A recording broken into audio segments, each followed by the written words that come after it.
ఏ బాటైనా పర్వాలేదంట, సమయంతో సాగటమే మన సింపుల్ సిద్ధాంతం.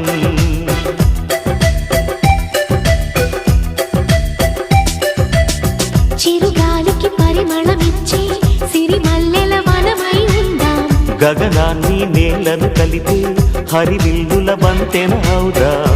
ఆనందం అంటే అర్థం మనమందా, ప్రతి పూట పాతై సాగే హుషారు సరిగమలో. ఎన్నో ఎన్నో రాగాలుండే సంగీతం కాదా, చల్లకి నవ్వుల కేరింత.